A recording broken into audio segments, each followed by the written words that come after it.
हरियाणा के शिक्षा विभाग में शैक्षणिक सत्र यानी कि 2025-26 के अंत में स्कूली बच्चों को आईडी कार्ड्स बांटने की तैयारी चल रही है। सत्र समाप्त होने के बाद बोर्ड परीक्षाएं भी खत्म हो गई हैं।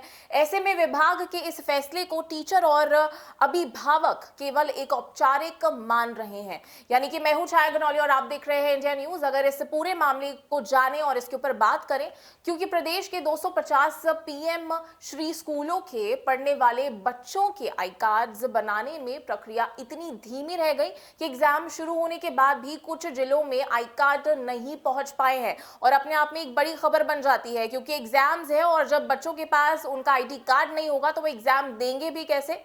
क्योंकि जब आप अपनी क्लास में जाते हैं, बैठते हैं, तो सबसे पहले जो टीचर होते हैं, जो एग्जामिनर्स होते हैं, वो आपका आईडी प्रूफ मांगते हैं, आपका आईडी कार्ड मांगते हैं कि क्या कुछ जो बच्चा है क्या वो वही है, कोई गलत चीज तो नहीं हो रही, किसी और के नाम से कोई और तो नहीं आ रहा है। ये सारी की सारी एक बेसिक चीज होती है जो कि फॉलो अप की जाती है। और अंबाला, पंचकुला व नूह ऐसे जिलों में शामिल है। यानी कि इन जिलों के अंदर बहुत सारे ऐसे बच्चे हैं जिनको आईडी कार्ड नहीं मिला है और जहां अभी तक बच्चों को आईडी कार्ड नहीं मिले हैं, विभाग की ओर से पहले ये कार्य जिला व ब्लॉक स्तर पर ही करवाया जाना सुरक्षित माना जा रहा था, यानी कि एक सुनिश्चित किया गया था। लेकिन बाद में इसे मुख्यालय स्तर पर करवाया गया। 1 लाख आप कह सकते हैं कि जितने भी 50,403 बच्चों का आईडी कार्ड बनाने के लिए आप कह सकते हैं कि 77.70 लाख रुपए का बजट जारी किया गया था और अंतिम रूप दिए जाने के एक आप कह सकते हैं एक प्रोसेस किया जाता है, उसके दिसंबर में आ गया था। यानी कि जो प्रोसेस था वो दिसंबर तक हो जाना चाहिए था। वहीं आईडी कार्ड प्रिंटिंग में इतनी देरी हुई कि अब बोर्ड एग्जाम शुरू हो गए हैं। वहीं भिवानी की अगर बात करें तो वहां की जो पीएम श्री स्कूलों के छात्र हैं उनको 14 जनवरी को आईडी कार्ड मिले हैं। लेकिन यहां पर बड़ा सवाल ये है कि अब ये आईडी कार्ड किसी काम के नहीं है, क्योंकि इन पर कक्षा का भी जिक्र होता है और अब विद्यार्थी जितने भी स्टूडेंट्स हैं उनके नए सत्र में इसका प्रयोग नहीं कर पाएंगे। पीएम श्री स्कूलों की प्रमुख विशेषताएं जान लेते हैं कि अगर उन्नत बुनियादी ढांचे की बात करें तो आधुनिक तकनीक से लेंस जो स्मार्ट है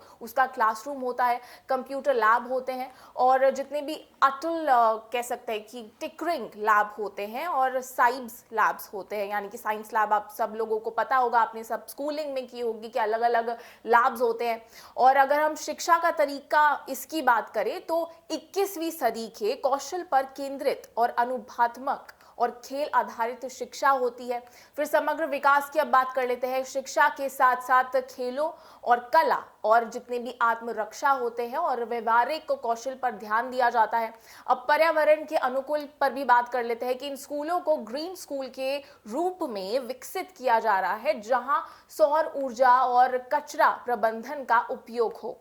अब अवधि की योजना के बारे में बात कर लेते हैं कि जो ये योजना है ये 2021 के बाद लाई गई थी। यानी कि 2022 से 23 तक लाई गई और फिर बाद में 2026 से 27 तक ये सीमित होगी। यानी कि 5 वर्षों की अवधि के लिए ये है और हरियाणा में 77 लाख रुपए का बजट आईडी कार्ड के नाम पर खर्च करने के लिए जिम्मेदार विभाग के निदेशक आईएएस जितेंद्र कुमार ने पूरी तरह से चुप्पी साध ली है। उनसे संपर्क करने का प्रयास किया गया लेकिन उन्होंने कॉल व मैसेज का रिप्लाई नहीं किया, तो ये अपने आप में एक बड़ी बात बन जाती है। वही विभाग के जितने भी एसईएम है यानी कि विनीत गर्ग, वो भी काफी ज्यादा सुर्खियों में बने हुए हैं। उन्होंने पूरे मामले को लेकर कहा कि वे इसकी जांच करवाएंगे कि आखिर किस स्तर पर देरी हुई है।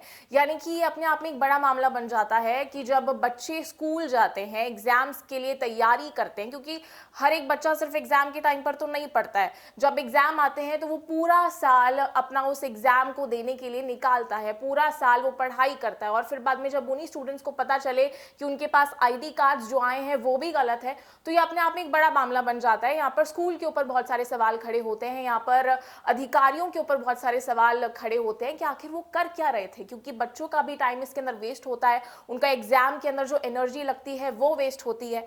तो ये पूरा मामला एक अपने आप में एक बड़ी सुर्खियों में आ जाता है, एक बड़ा मामला बन जाता है।